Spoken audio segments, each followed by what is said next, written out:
Par ta présence, nous sommes pleinement bénis. Seigneur, mon cœur se réjouit, mon cœur saute de joie, je suis dans l'allégresse. Je me réjouis à cause de toi. Seigneur, mon cœur se réjouit, mon cœur saute de joie, je suis dans l'allégresse.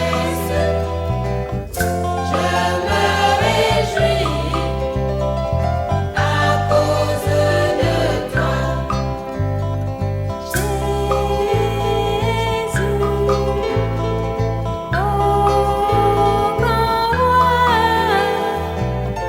dans ta présence, nous voyons la lumière. Jésus, grand roi, Seigneur des seigneurs, par ta présence, nous sommes pleinement bénis. Seigneur, mon cœur se réjouit, mon cœur saute de joie, je suis dans l'allégresse.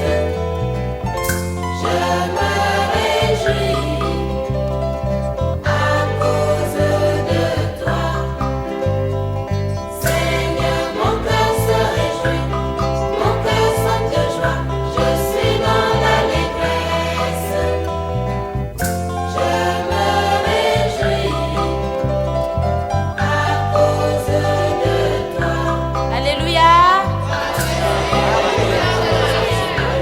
Acclamons notre Seigneur. Il est tout pour nous. C'est notre ami très spécial.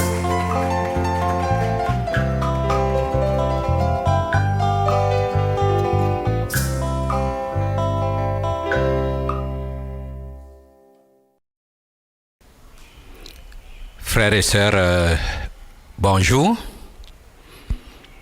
Au début de cette année nouvelle, j'aimerais vous présenter mes meilleurs vœux, des vœux de santé, premièrement, et surtout que vous ayez une année pleine dans le Seigneur, dans sa marche avec lui. Cette année, nous ne devons pas nous décourager. Malgré les situations, malgré la crise, la pandémie, nous devons rester la tête haute et continuer à croire à notre Seigneur Jésus-Christ, savoir qu'il tient les choses dans ses mains. Il sait pourquoi nous sommes dans cette situation et il est là avec nous. J'aimerais, pendant ces quelques moments, partager avec vous quelques textes des évangiles. Ensuite, nous aurons un moment de Sainte Seine. Ce dimanche est consacré également à ça. Ça fait longtemps que nous avons eu l'occasion de partager ensemble le pain et la coupe. Nous allons le faire aujourd'hui.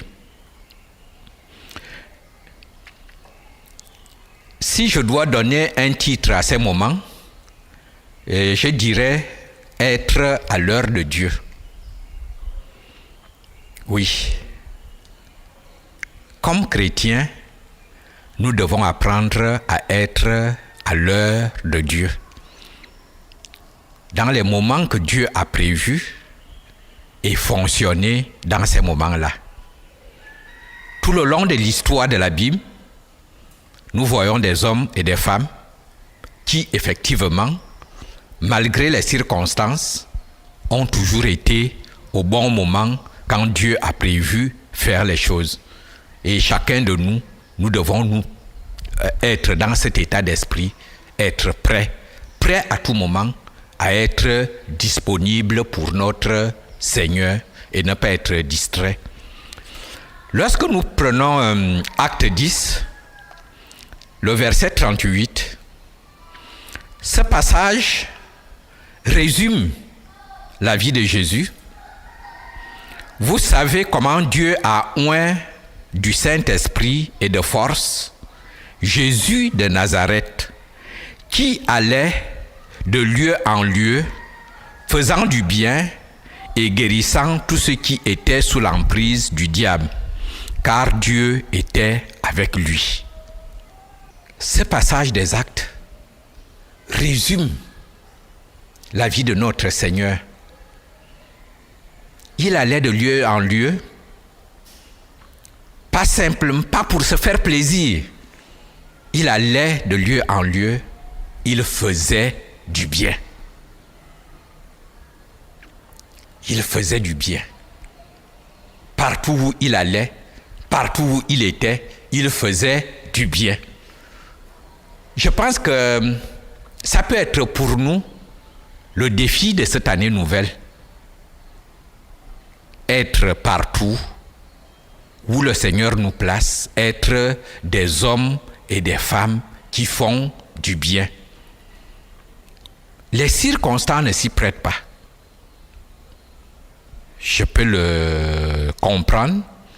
Ce qui se passe autour de nous en ce moment, effectivement, peut nous amener à être de mauvaise humeur, à vivre d'une certaine façon, mais je pense que cette année doit être pour nous une année de défi où nous apprenons à faire du bien. Comme notre Seigneur, il allait de lieu en lieu et il faisait du bien.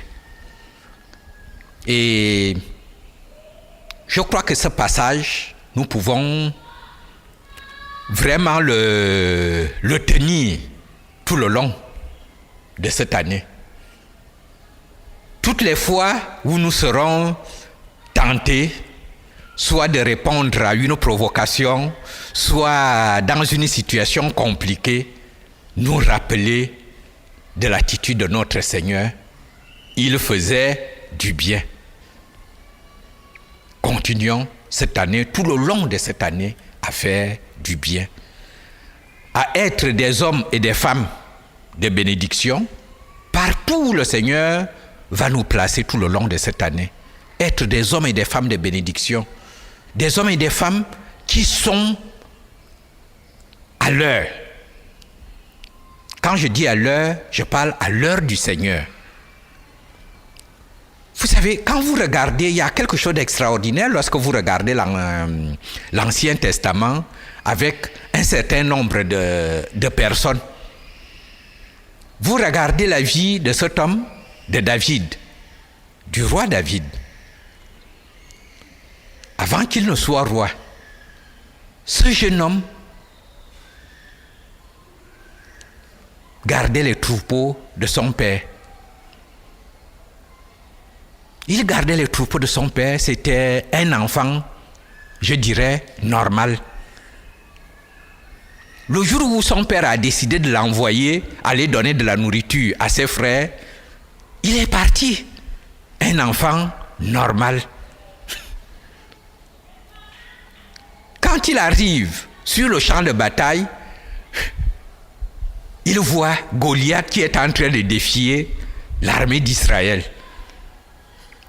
Il a encore eu un comportement normal. Vous savez, dans tout ce groupe-là, de soldats, des gens qui étaient habitués à faire la guerre, c'est le seul qui a trouvé qu'il n'était pas normal que lorsque quelqu'un, parce que quelqu'un est grand, est fort, et tout ceci, qu'il a le droit d'insulter l'armée de Dieu. À un moment donné, les autres trouvaient que, bon, comme il est comme ça, donc, est-ce que vous comprenez?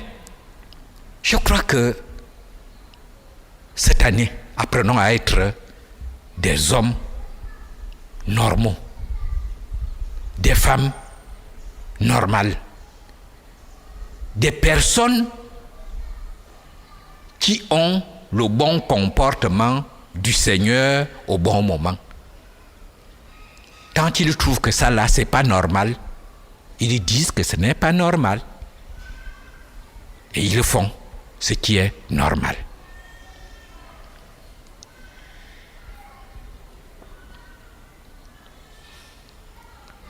Si vous regardez bien avant ça, la situation de Joseph, vous vous souvenez de ce jeune homme? Au fond, quand il allait avec ses frères, il se retrouvait avec ses frères avaient l'habitude de critiquer les parents. Et ils ne supportaient pas ça. Je sais qu'aujourd'hui, critiquer les parents fait partie de ce qu'on fait au quotidien. N'est-ce pas? Et encore pire dans l'Église, critiquer les responsables fait partie, je dirais, de la soupe de tous les jours. Ça manque beaucoup de personnes quand ces personnes-là n'ont pas encore critiqué leurs responsables. Joseph ne supportait pas ça.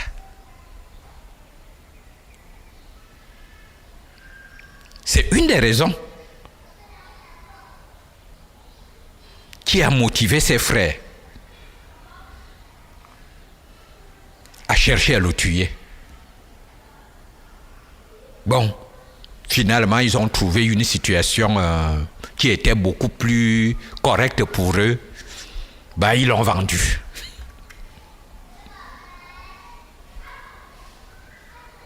Ils l'ont vendu. Et on voit que dans la suite de son histoire, vendu, il se retrouve dans la maison de Potiphar, en train de gérer ses biens. Et la Bible nous explique que Potiphar devenait de plus en plus riche. Vous, on vous a vendu, vous êtes un esclave. Vous travaillez dans la maison de quelqu'un qui, lui, devient de plus en plus riche. Et vous, vous êtes esclave. C'est une raison de révolte, n'est-ce pas? Mais ça n'a pas été le cas de Joseph. Et même plus tard, tenté par la femme du chef, ce qui aurait pu être pour lui, entre guillemets, une vengeance, il n'en a pas profité. Au contraire, en fuyant, la femme a trouvé une raison pour dire que voilà, ce gars a voulu me violer et il s'est retrouvé en prison. Il s'est retrouvé en prison. On nous dit qu'en prison, quand il est arrivé en prison, en fait, par son travail, les conditions se sont améliorées. Même si les conditions s'améliorent en prison, tu es prisonnier, n'est-ce pas?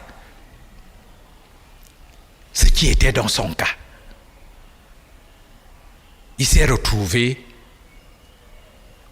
dans cette situation. Et vous connaissez la suite de l'histoire. Comment il a interprété les rêves des uns et des autres. Comment ces co-détenus ont été rétablis, se sont retrouvés au palais et finalement l'ont oublié. C'est encore une raison de pouvoir devenir aigri. On voit que cet homme n'est pas devenu aigri. Au contraire, il a continué à être un sujet de bénédiction. Plus tard, quand il est établi comme Premier ministre, on ne voit pas qu'il se venge de ses collègues-là qui l'ont oublié. Pire encore, ses frères qui l'ont vendu. Est-ce que vous comprenez? Et on voit que toutes les fois où il a été quelque part, il a été un sujet de bénédiction. Je crois que cette année, ça doit être comme ça pour nous, pour chacun de nous.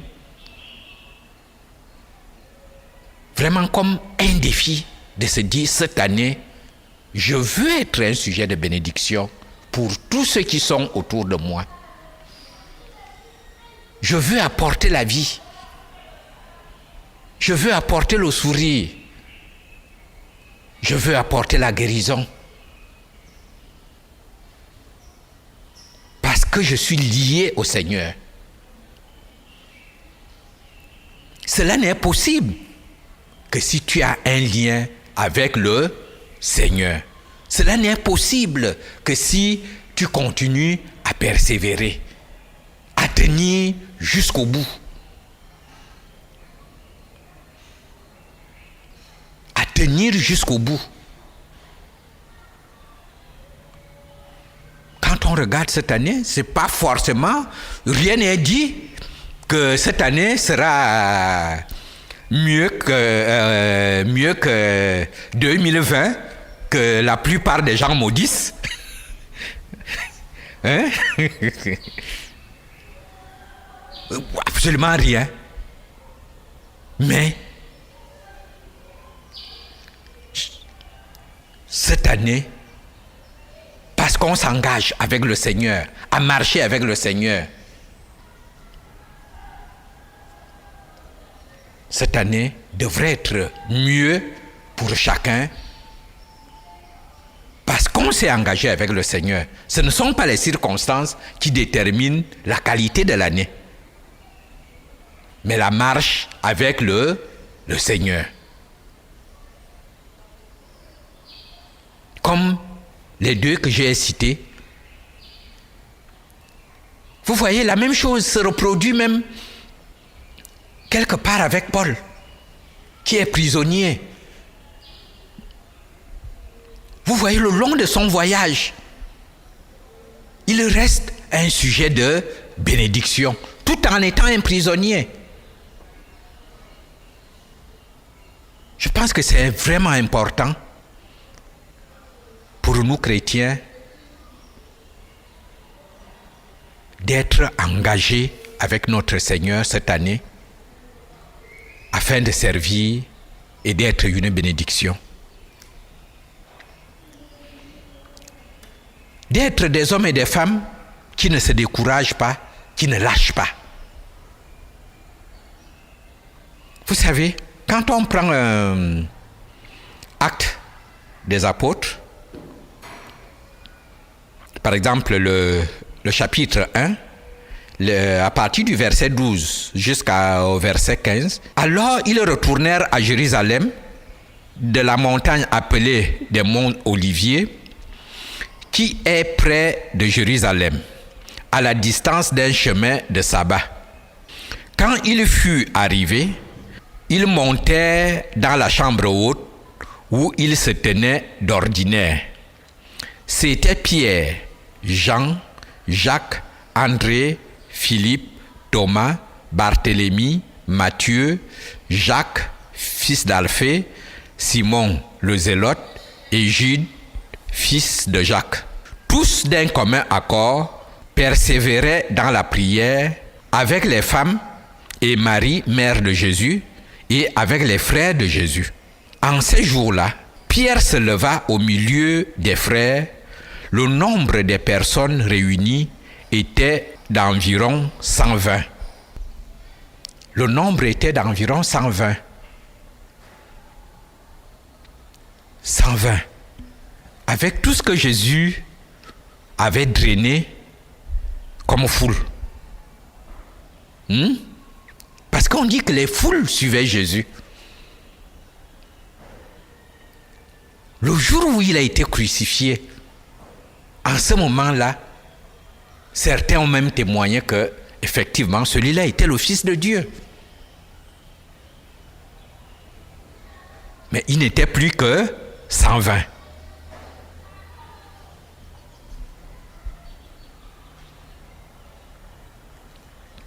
Mais les 120 là avaient leur engagement, tous d'un commun accord, persévéraient dans la prière. Jésus leur a dit, attendez la promesse. Ils se sont mis là où Jésus leur a dit d'attendre. Ne quittez pas Jérusalem avant que le Saint-Esprit ne vienne. Il a dit, vous attendez. C'est comme nous aujourd'hui. Le Seigneur nous a dit, je vais vous préparer une place. C'est ça, non? Et quand j'aurai terminé, je viendrai. Je vais vous prendre avec moi. Ce qui veut dire que nous devons attendre. Pendant ce temps-là d'attente, nous continuons à faire ce que le Seigneur nous demande de faire.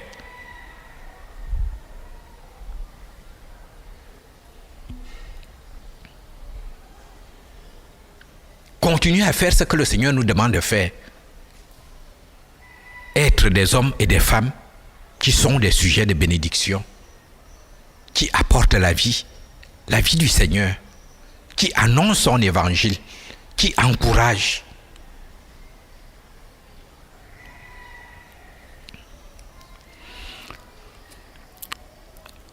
Toujours dans la même chose, acte 1, du verset 21 au verset 23, à un moment donné, ils ont voulu remplacer donc Judas. Il y a quelque chose d'extraordinaire dans ce passage. Acte 1, du verset 21 jusqu'au verset 23.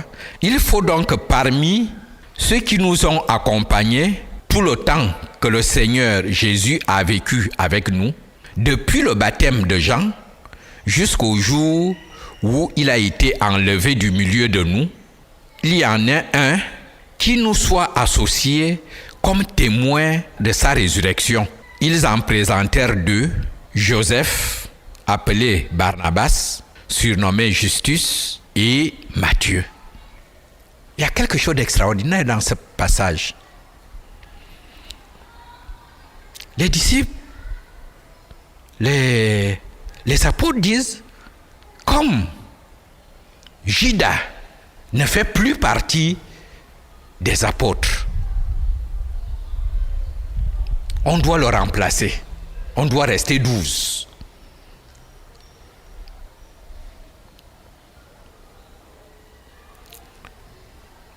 Il nous faut quelqu'un.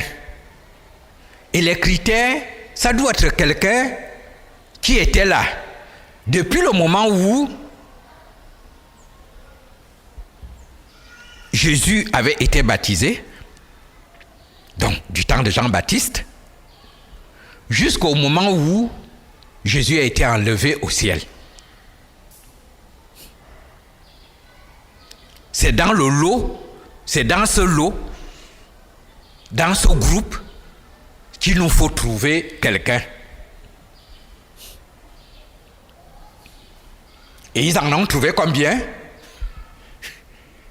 Ils ont trouvé 2. Oui. Ils ont trouvé 2.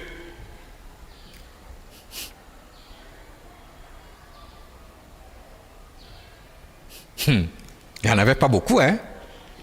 On voit que la persévérance, beaucoup n'ont pas persévéré, hein? Donc, en dehors des apôtres,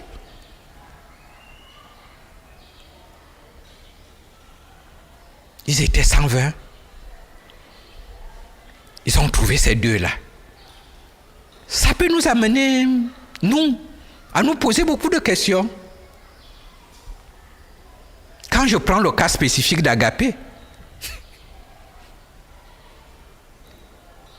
depuis 1992, depuis mai 1992, qui est encore là? Qui est encore là?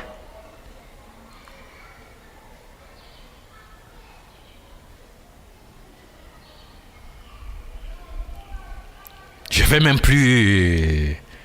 m'approcher, aller plus proche. Depuis le début du confinement, qui est encore là? Est-ce qu'il y a encore des gens qui persévèrent? Est-ce qu'on peut encore trouver des gens qui disent que moi je suis là, je continue? Ou entre-temps, comme on ne se retrouve plus, on n'a plus l'ambiance de nos dimanches, on n'a plus nos fêtes, on n'a plus nos sorties à la plage, ainsi de suite. Bon, ça sert encore à quoi? Peut-être que tu es encore là, simplement en suivant à la télé, en suivant sur les vidéos, sur Internet, et que depuis tu as coupé les ponts avec le reste de tes frères et sœurs. Mais tu as besoin de revenir. Tu as besoin d'être là. Tu as besoin de continuer à persévérer avec les autres. Ceux qui sont restés dans la chambre haute, qui ont persévéré, qu'est-ce qui s'est passé? La promesse s'est accomplie.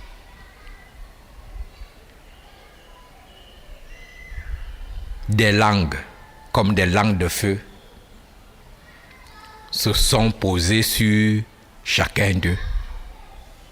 Ils ont reçu le Saint-Esprit.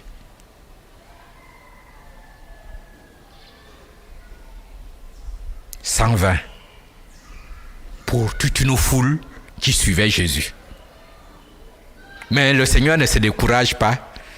Au contraire, même avec 120, l'évangile est arrivé jusqu'à nous.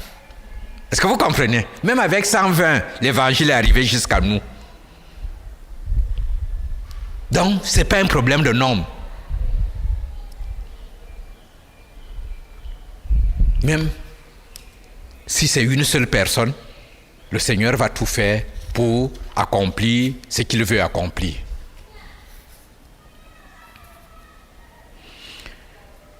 Je voudrais donc conclure ces moments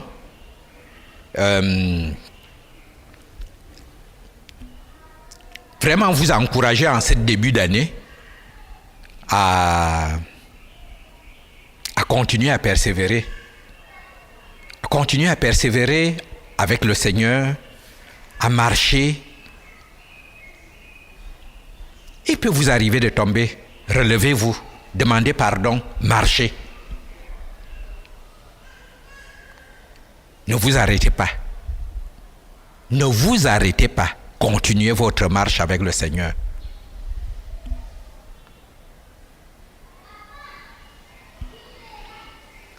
Que le Seigneur vous bénisse pleinement.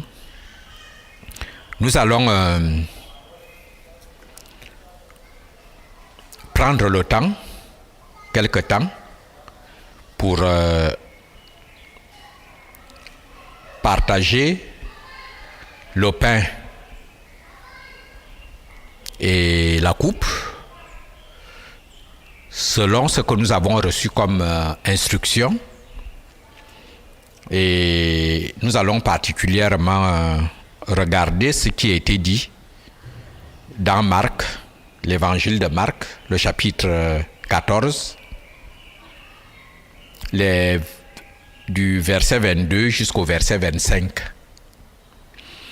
Pendant qu'il mangeait, Jésus prit du pain et après avoir rendu grâce, il le rompit et le leur donna en disant, « Prenez, ceci est mon corps. » Il prit ensuite une coupe et après avoir rendu grâce, il la leur donna et ils en burent tous. Il leur dit, « Ceci est mon sang, le sang de l'alliance, qui est répandu pour plusieurs. Je vous le dis en vérité, je ne boirai plus jamais du fruit de la vigne jusqu'au jour où je le boirai nouveau dans le royaume de Dieu. » C'est un moment très particulier pour nous, chrétiens, de pouvoir, pendant ce moment, rappeler que le corps de notre Seigneur a été brisé pour que nous ne soyons plus esclaves du péché.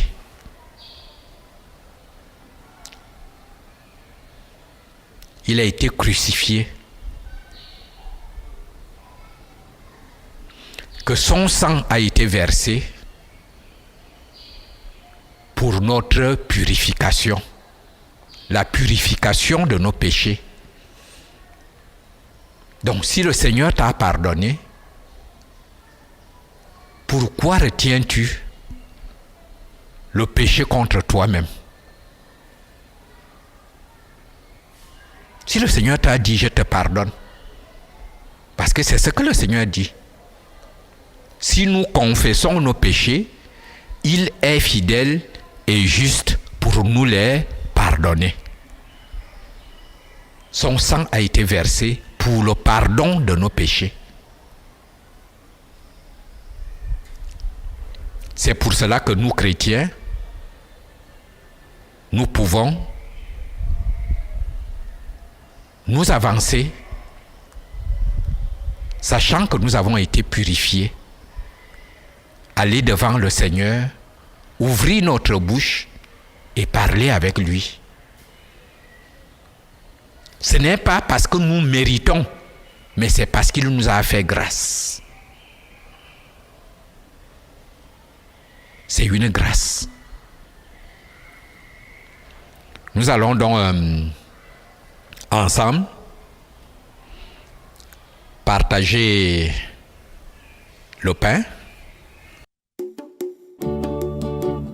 Le Créateur de l'univers, ce Dieu si grand est aussi si bon et si juste qu'il sait montrer aux pécheurs le chemin de la vie. Seigneur mon Dieu, j'avais un pied dans la tombe, mais toi tu m'as rendu la vie. Merci Seigneur. J'ai la vie, oui j'ai trouvé Jésus-Christ. Oui j'ai trouvé Jésus-Christ.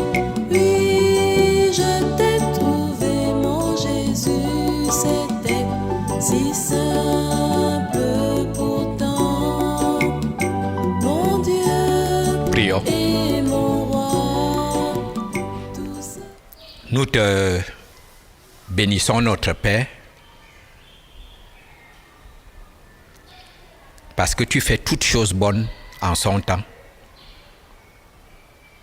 Tu nous accordes ces moments pour nous permettre de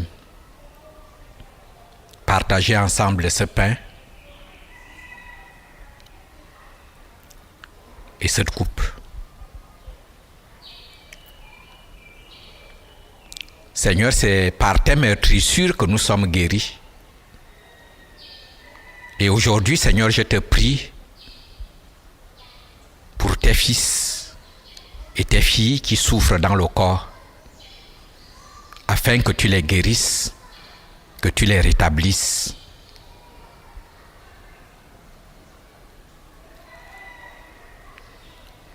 Seigneur, je te prie aussi bien pour ceux qui sont malades dans leur corps que ceux qui sont malades dans leur âme. Je prie, Seigneur, que tu les guérisses, que tu apportes ta vie et qu'ils soient rétablis à cause de ton nom. Nous voulons, Seigneur, te rendre gloire et honneur. Amen. Mon roi, tout ce qu'il fallait, c'était de te faire confiance. Oui, j'ai compris que tu m'aimes vraiment. Tu m'as ouvert tes bras et ton cœur, et tu m'as dit: je suis ton enfant. Donc, nous pouvons tous manger ensemble. Oui, oui, je t'ai trouvé, mon Jésus. Merci, Jésus, merci. Seigneur, mon cœur est comblé maintenant. Je n'ai plus ni honte ni peur. Je marche avec assurance. Ta bonté, Seigneur, a les dimensions du ciel. Ensuite, après avoir mangé,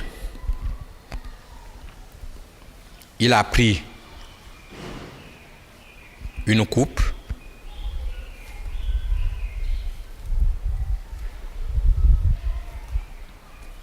et l'a distribuée en disant: ceci est mon sang, le sang de l'alliance,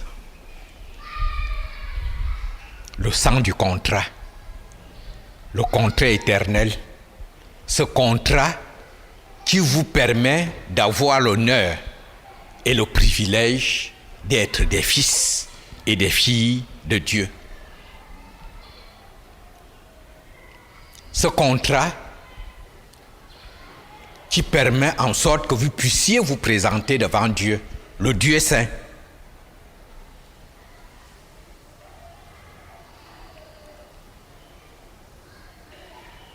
Et il nous a demandé de le faire en mémoire de lui. Nous allons partager maintenant la coupe. C'est chez toi qu'est la source de la vie, et c'est ta lumière qui éclaire ma vie. J'ai trouvé le vrai sens de la vie. Mon cœur est plein d'amour pour Jésus-Christ. Seigneur, je t'aime. Jésus, je t'aime. Je t'aime, Jésus, je t'aime, je t'aime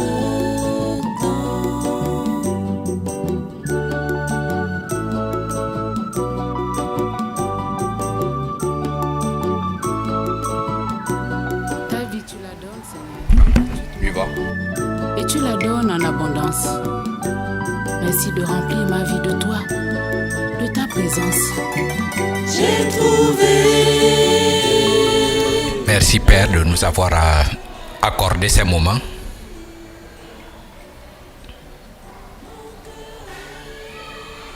C'est toi qui es la source de la vie.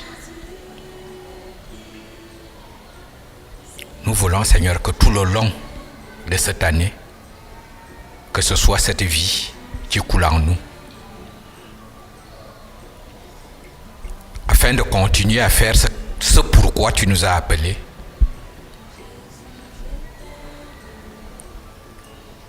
Merci Père de renouveler nos forces, de renouveler notre espérance,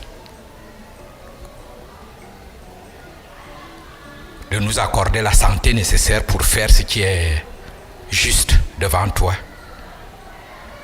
Gloire et honneur soient à toi, Jésus-Christ. Amen. Amen.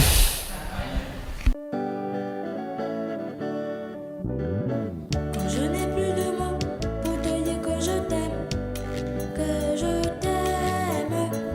Seigneur, tu considères chaque battement de mon corps comme te disant toujours je t'aime. Jésus-Christ mon roi, je t'aime. Tu es mon espoir, je t'aime. Jésus-Christ mon roi, je t'aime et t'aimerai toujours. Quand je n'ai plus de mots pour te dire que je t'aime, Seigneur, tu considères chaque battement de mon cœur comme te disant toujours je t'aime. Jésus-Christ mon roi, je t'aime. Tu es mon espoir, je t'aime. Jésus-Christ mon roi, je t'aime et t'aimerai toujours.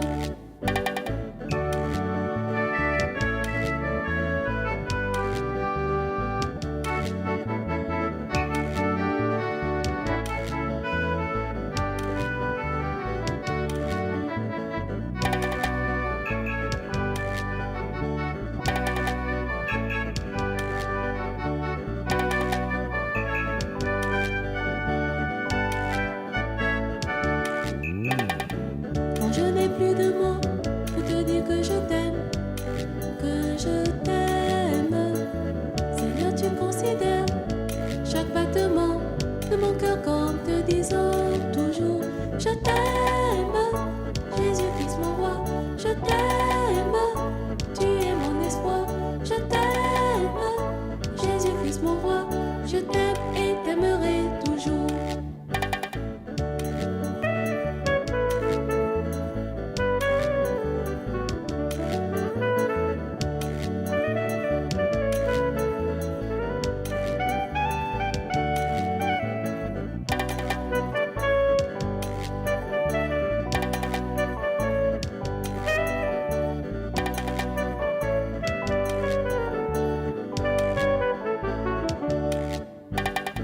Quand je n'ai plus de mots pour te dire que je t'aime, Seigneur, tu considères chaque battement de mon cœur comme te disant toujours je t'aime. Jésus-Christ mon roi, je t'aime. Tu es mon espoir, je t'aime. Jésus-Christ mon roi, je t'aime et t'aimerai toujours. Je t'aime.